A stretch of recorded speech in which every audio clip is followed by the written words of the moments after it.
Good morning everyone. So students, sa lahat ng 5 sections ko, this video discussion was intended to, okay, alam niyo naman dahil it is Thursday and Friday, sasama si ma'am for the magiging assistant sa retreat ng 4th year natin.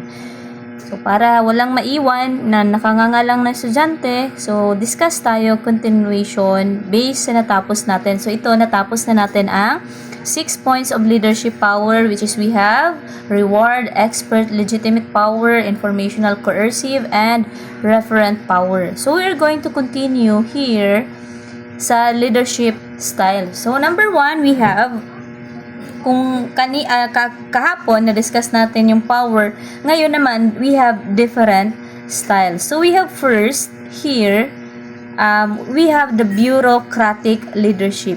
Okay, class? In line with the spelling, always remember na mauna ang E, A, U. Okay? Kasi mahirap tong spell out. I know, 3rd year. Bureaucratic leadership. So, sabi dyan sa definition, to put it another way, bureaucratic leadership goes by the book. Okay, ito yung sinasabing goes by the book. With these styles of leadership, there is a specified collection of boxes to check to be a true leader. So, how are we going to elaborate? Based on the keyword given, ito yung magiging keyword, by the book. Pag sinabi nating by the book, yung management approach, the management approach being used, approach was focus on following, okay, ano ang i-follow dito? Based on the established rules and procedures. So, yung tinutukoy dyan na by the book, eto yung rules and procedures being set, okay? Being set within an organization. So, yun yung tinutukoy pag sinabi nating by the book. So, yung style ng leadership ng isang leader na to, sa isang management or within the organization, nakafocus po sa by the book. Which is, ang sinabing by the book, ito yung rules and, rules and procedure being set within an organization. So, paano yan, ma'am? Ito yung action. Ang action ng bawat member, every action made is based, okay? Nakabase lang saan? On the set guidelines. On the set guidelines. Wala nang iba. Only the procedure being set. Yun lamang ang gina-follow. Then, this kind of leadership style emphasize the authority. Okay, tandaan natin yung authority. Ano bang nangyayari dito in line with the authority? Dapat i-emphasize talaga yung chain of command which is coming from the top to bottom. Dapat always the command, the decision making always comes from the top. That is bureaucratic. Ano pang pwede nating ma-add dito to elaborate? Ito yung every member.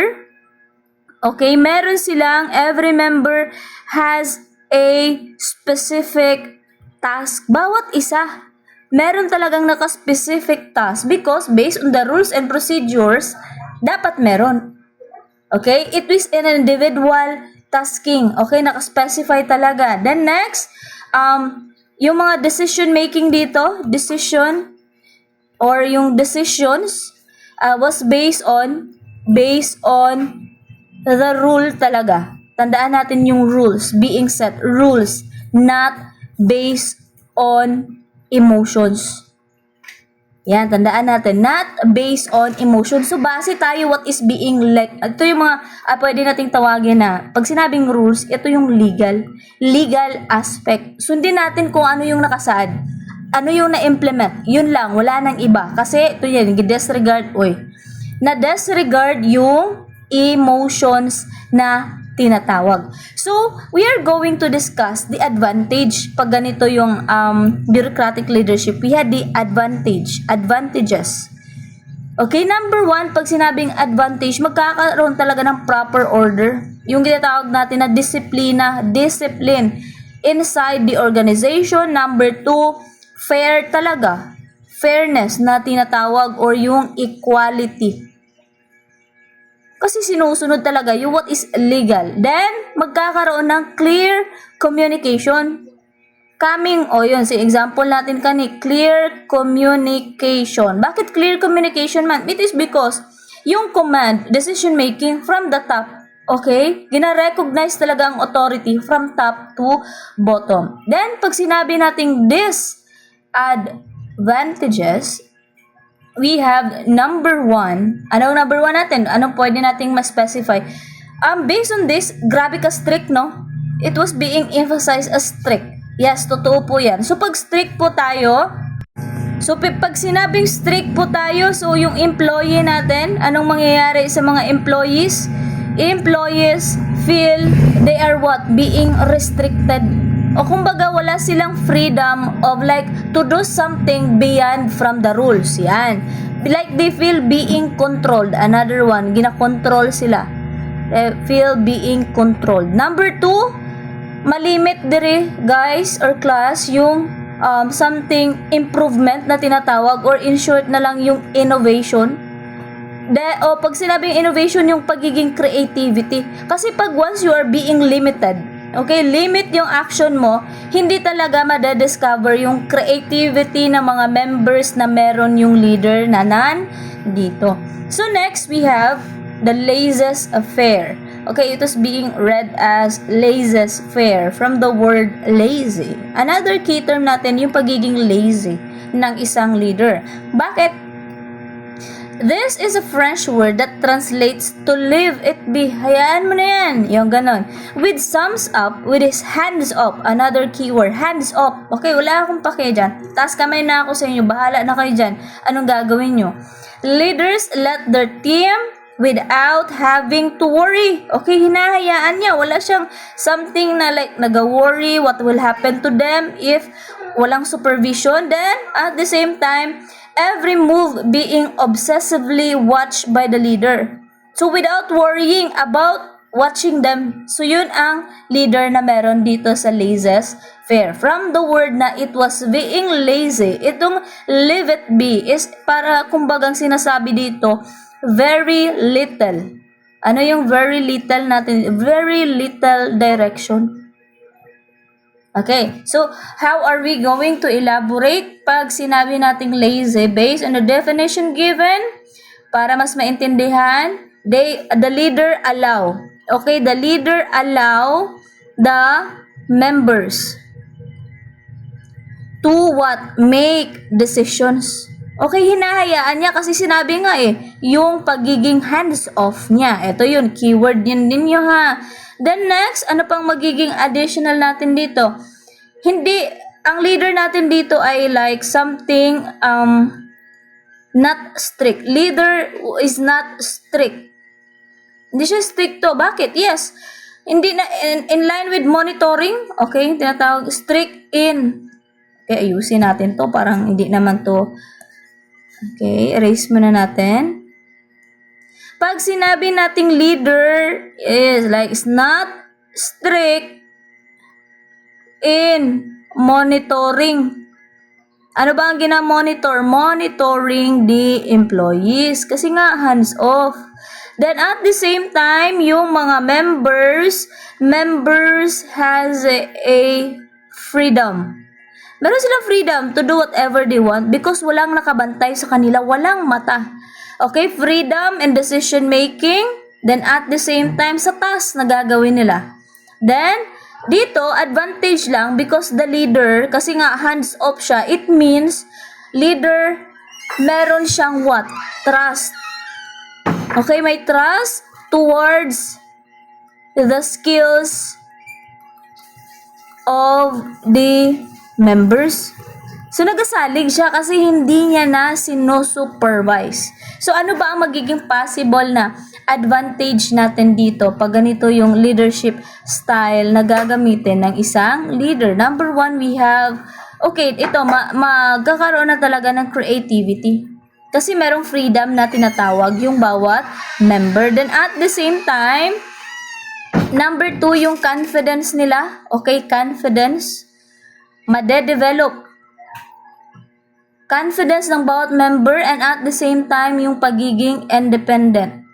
Okay?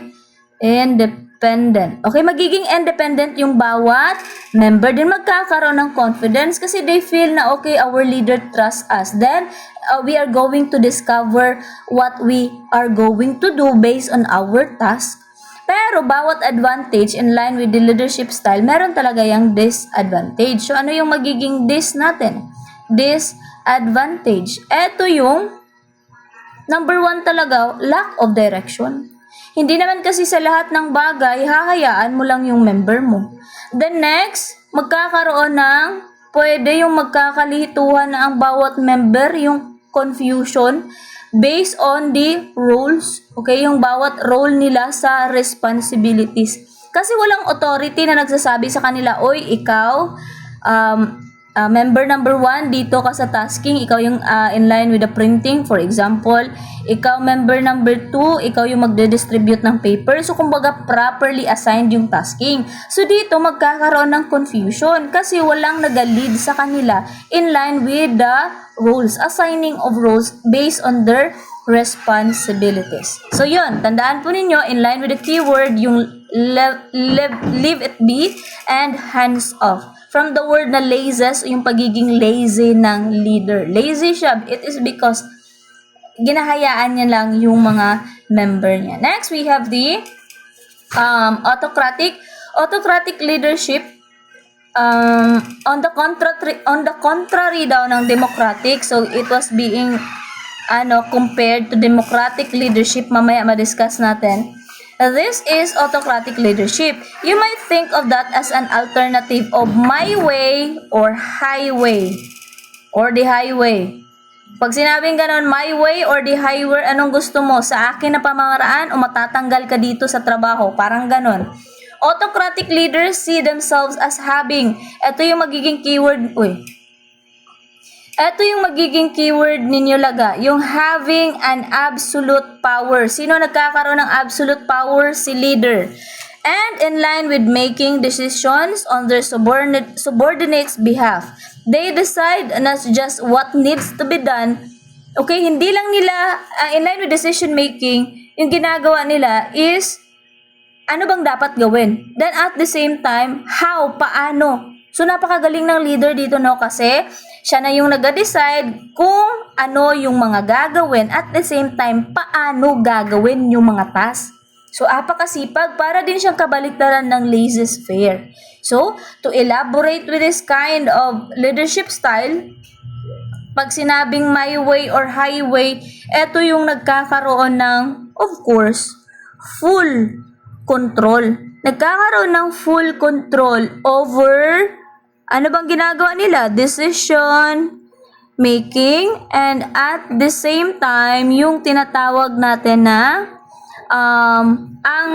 ang leader expect, okay, the leader expect the members, okay, the members to follow, okay, to follow instructions, okay, because it was emphasized the autocratic way, yung my way or highway. Susundin mo ako or anong mangyayari sa inyo. Without, emphasize natin dito yung without. Sino yung without input? Yung member. Kumbaga walang contribution na tinatawag. Walang contribution or walang suggestions. It can be walang opinion na maibigay. Always final. Ang say sang leader is always final. Wala talagang mababago dyan. Even though na mali pa yan, then it is final. Next, paano pa? Add natin dito. Maybe.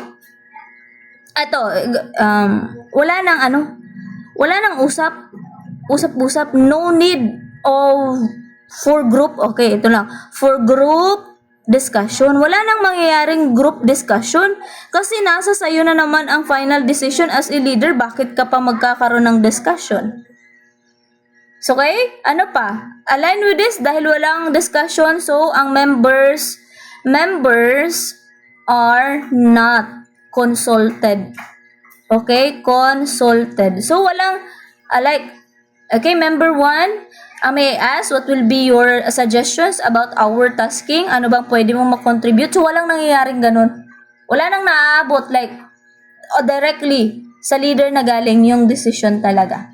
So, advantage natin ito, pag ganito yung setup natin, advantage, ano ba? It can be, nagkakaroon ng quick decisions. Mabilis lang.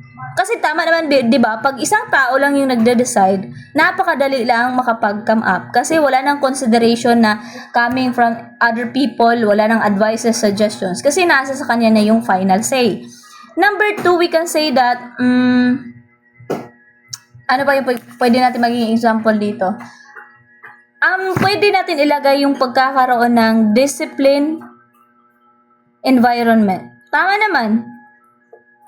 Okay? Dahil nasa kanya, wala nang certain actions, wala nang ibang pwedeng gawin. So, discipline ang environment na meron dito. Disadvantage, ano yung magiging disadvantage natin dito? Pwede itong makapagpababa ng moral. Can cause low moral. Okay? Low moral towards the members. Kasi parang mafe-feel nila dito na wala silang halaga. Uy, yung leader natin, hindi talaga nag-try na mag-consult sa atin ba? Ganito na lang ba always? So, para maging mafe-feel nila na disregard yung certain expertise, knowledge, or mga skills nila kasi walang suggestions galing sa kanila. It can be dito talaga, mostly, nagkakaroon ng abuse of power. As what? A leader. Number 3, pwede nating magiging dependent. Magiging kabaliktaran ng kanina, ng laces, magiging dependent yung member towards the leader based on the decision or the action being imposed by the leader. Yan. So, I hope you understand na. Next, we have the servant leadership. From the word na servant, you are serving. You are providing services. Yon. Kahit dyan sa title itself, we can able to identify. Servant leaders work with this traditional motto, serve first and lead. Yan ha. Dito pa lang, understandable. Instead of thinking about how to inspire their energies people into to follow seeking their ways to lead, to they help channels others. So, how are we going to emphasize?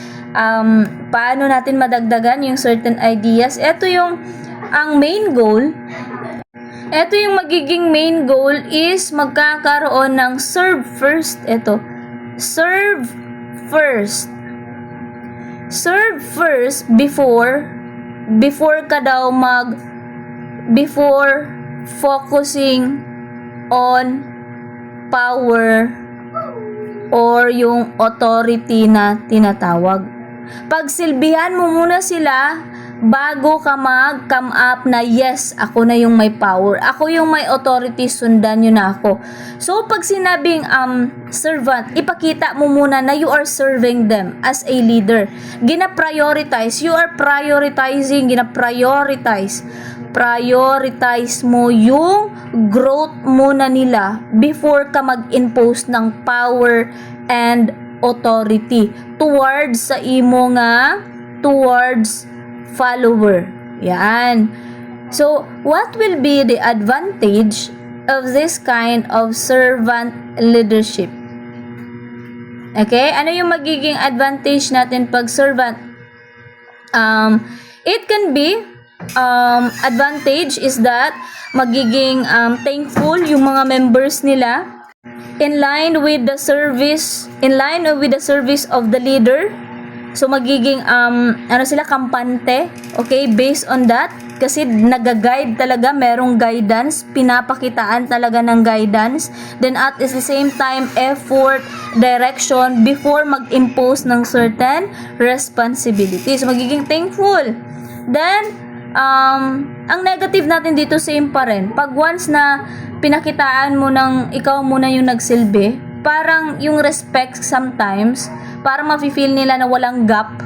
Okay, yung walang gap, parang hindi ka magiging leader kasi pinakita mo kasi na parang yung relationship is parang friendly, ganon. Kasi you serve first. You cannot able to serve first without building relationship towards the member. So, parang ganon yung mangyayari. Ito yung servant, I lead by helping you succeed. So, yes, we have the disadvantage and advantages. Next, we have, nagabalik lagi. The transactional leadership. Transactional, from the word transaction. There is certain transaction happen. Ito yung strongly disciplinary. Emphasize the strongly disciplinary. Often called a leadership style of telling. If you often use threat of having to stay late when you need to inspire your team, and you are continually brainstorming clever ways to acknowledge solid work, you might be a transactional leader. So ano ito? Pag tinatakot mo daw sila, okay, pag tinatakot, then at the same time, pag nakagawa sila ng good deeds, you acknowledge the work, then you are an example of being transactional. Bakit? Ano ba ang ginagawa dito sa transactional? Ganito lang kasimple. Leaders, okay, yung leaders give, ano ba yung ginabigay nila? Clear task. Okay, nagbibigay sila ng clear tasking towards the follower. Okay, towards the follower. Okay, clear task towards the follower. Then, the will, okay, follower will be corrected. Okay, di ba? After nagbigay siya ng tasking. Ngayon, based on the tasking given, follower will be corrected if they, okay, mali. If they commit something which is not good. Okay, kumbaga negative. Kumbaga hindi naging successful, follower will be corrected.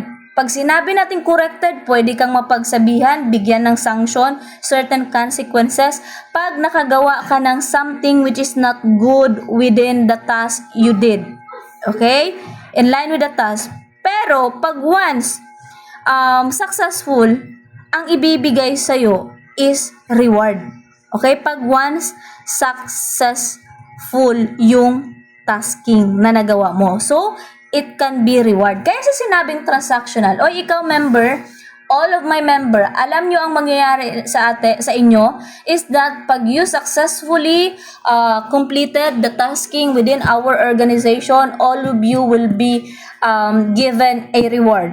Ganun lang kasimple. So, if any one of you will commit something which is not aligned based on the task, you failed, you make mistakes, then you will be provided by a certain corrective or disciplinary action. So, yun magiging so yun ang magiging example.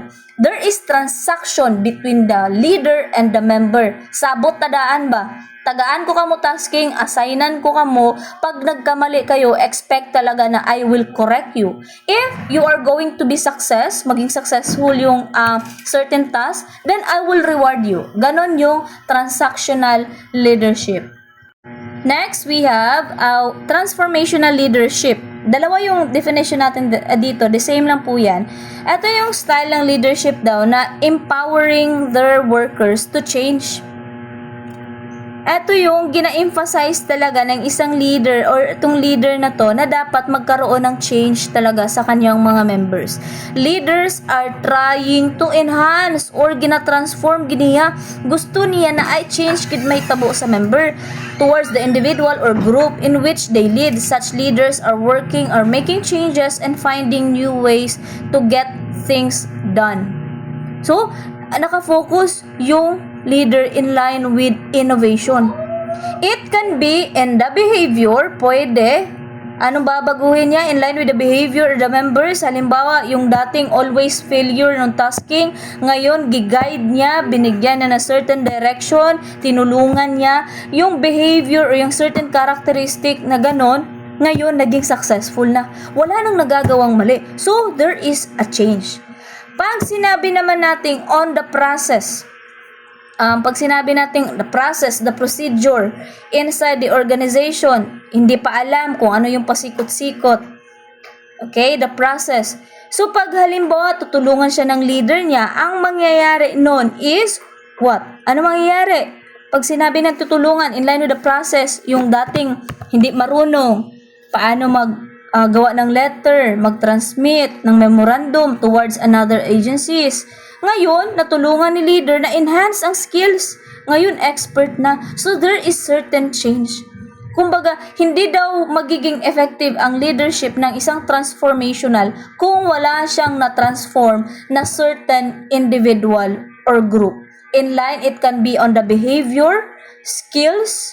Okay, pwede i-emphasize natin dito yung nabigyan niya ng enough knowledge na improve yung kaalaman ng kanyang mga members. Yun. So, yun lang ang maibibigay natin. Next, we have the charismatic leadership. From the word being charismatic, such leaders are eloquent communication. Okay, mayroong good communication, knows good communication. Good communication. Ito yung knows how to interact with other people. Dali mag-build og relationship. Ito yung mga tao, hindi relationship na yung magjowa ha. Ito yung relationship na connected ka sa ibang tao. Kumbaga, nagkakaroon ng community relation and persuasion to unite. Dali ka pag sinabi natin persuasion, you are being persuasive. Madali mong makuha ang loob ng mga tao to unite within a team. Instead of promoting action by strict instruction, you will spell out their dream clearly and get other people excited about the same target. So, hindi daw nakafocus yung charismatic leadership in line with strict instruction, yung mga strict implementation of certain punishment, rules, and regulation. No, it's not. Dapat magkaroon daw ng you are going to help those people na ma-identify kung ano yung dream or yung goal nila clearly in order for them to become excited about doon sa gusto nyong maabot. So, gagawa ka ng paraan as a leader in order for them to be excited every time na meron kang ibibigay na certain task. So, we have, pag sinabi natin charismatic, pwede natin i-align dito yung na-discuss natin na referent. Itong referent power kasi nagkakaroon ka ng certain qualities of being a leader. Yung pagiging charismatic mo ba, may ara kasang personality. Ano ganing yung mga discuss natin na personality? You are approachable, friendly, fair, okay? Hindi bias yung treatment mo kahit na kamag-anak mo pa yan, kakilala, still fair. So that is personality traits that we can able to align here on charismatic leadership. Next, we have the democratic, the last one. Ito na yung last topic natin dito sa sa prelim. Democratic means, ito na yung i-compare kanina sa autocratic, which is ito sila yung mag-versus talaga. Kasi sa autocratic, yung hindi talaga gina-allow yung kanilang members na mag-cooperate, mag-suggest, mag-comment. Dito, ito yung keyword, participatory leadership. Leaders prioritize working together. Kumbaga, ito yung gina-emphasize talaga yung collaboration. Collaboration within the organization. Actively engaging with their colleagues in the decision making. So, nagiging part na ngayon ang member in line with decision making process.